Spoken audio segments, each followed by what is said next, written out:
In this morning's Health Watch, addressing your medical concerns. Every day, our loyal viewers, that would be you, send us medical and health questions. You send them via Facebook, Twitter, email, and Skype.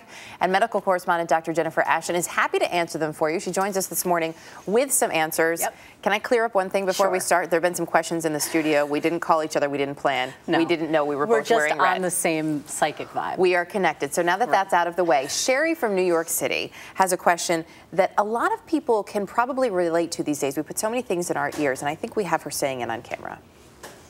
I'm getting this constant ringing in my ears, and I was wondering if I should be concerned and if I should start wearing earplugs at concerts.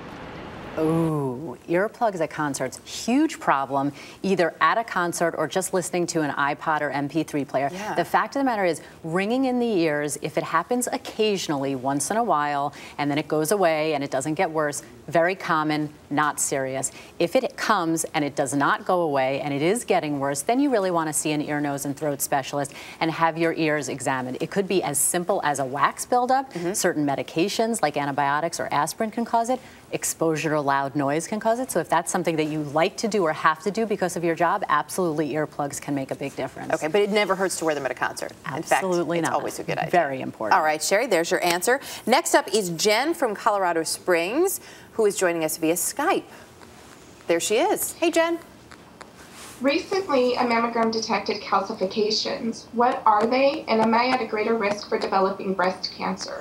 I hear this question, Erica and Jen, all the time in my office. The fact of the matter is this has to do with something called calcium deposits or calcifications. They can be large or small, so macro calcifications obviously just look a little bit larger, very common as we age. In fact, 50% of women over the age of 50 can have them found on a mammogram. When you talk about microcalcifications, and we see a picture of it there on the right side of the screen, they can be common. About 80% of them, in fact, are benign.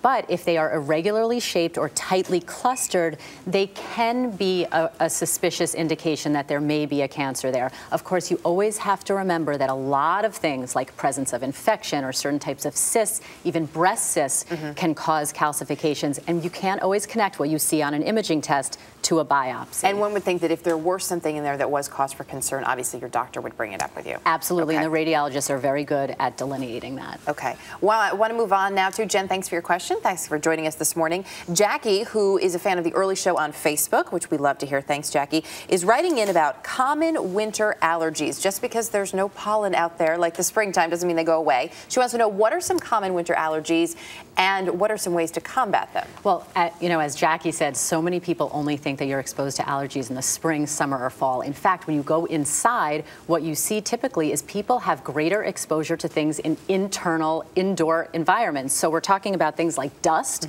mold, and pets. And when you're talking about what you can do to reduce those things, dust, which is very commonly found in our drapes, carpets, bedding, linen, very easy to take care of. All you want to do is make sure you wash those things if possible, very hot temperatures, usually over 130 degrees. When you talk about mold, that's where people, when they're inside, they're saying, let me use a humidifier, humidify the air. Moisture and mold is common, very bad together. So you want to make sure that you clean out that humidifier and change the water. And pets, don't bring them in your bedroom. Oh, okay. And vacuum regularly. That never hurts. Really quickly, Ashley tweets in asking if you need a multivitamin every day. Also, incredibly common question I hear from my patients in my office. If you're not suffering from a chronic illness or you're not a strict vegan or vegetarian, most people do not need a multivitamin, with the exceptions of things like vitamin D, calcium, and some omega oils, which you might want to supplement.